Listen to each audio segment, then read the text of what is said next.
Someone should let the Trump regime know that their Twitter bots need an upgrade because they're trying to make America great again by dissing the Declaration of Independence. That's right, Trump's little alt-right snowflakes got all triggered this weekend on Twitter when National Public Radio did their annual reading of the Declaration of Independence, which, as you know, calls for the overthrowing of a tyrant with a lot of power who's reckless and abusive towards the people. Sound familiar? Well, Trump's Confederacy of Dunces thought so too. And in a moment that could only be brought to you by the wonders of the internet, they responded to NPR's tweeting of the Declaration of Independence with condemnation and outrage. Here's some of my favorites.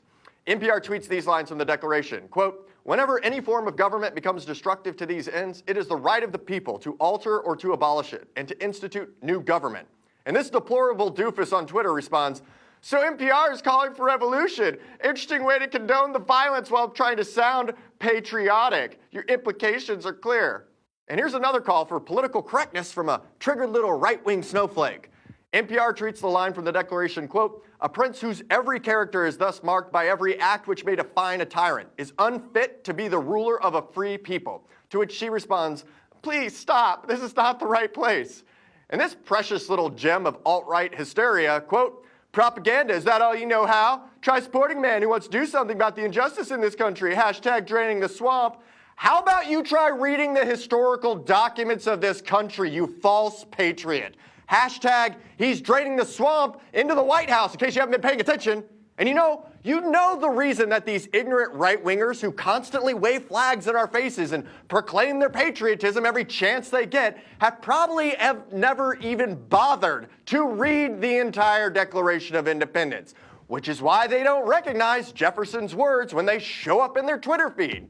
But the best part of this story is the response to their response on Twitter, which was deliciously hilarious. At Parker Malloy at NPR tweeted out the entire Declaration of Independence, and wow, their responses are something. 55,000 retweets on that one, y'all. And at Savvy Grimm said, the responses to at NPR tweeting the Declaration of Independence are sort of hilarious and sad all at once. And this one, which pretty much sums the entire escapade up. At Robert Caruso, a bunch of Trump supporters became irate this morning when NPR started tweeting excerpts of the Declaration of Independence.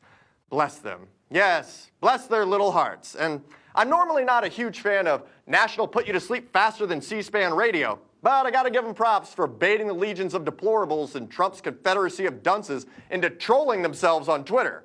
NPR should probably let some of their social media folks have a show on the radio, because then maybe we could turn the regular radio on in the car and get something other than pop music and right-wing radio.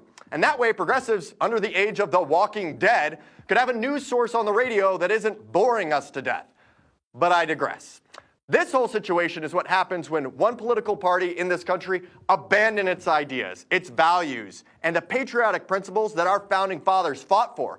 It's so bad that today's Republicans will literally defend Trump even if he's as bad as King George, who we fought an entire revolutionary war against to free our country from the tyrannies listed in the Declaration of Independence.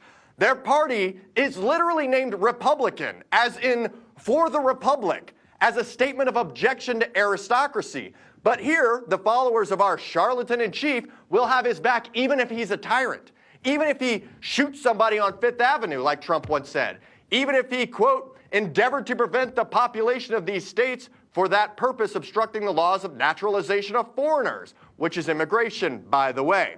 Even if he acts like a billionaire king and treats America's citizens like his own little class of trickle-down peasants. You see, in their eyes, Trump can do no wrong, like the kings of old, who were ordained by God to lord over the rest of us. And unenlightened beliefs like that in the political sphere have always been the breeding ground for tyrants like Trump. I'm Ryan Clayton. This is Content News. Come back daily for the news where we're free to share the truth.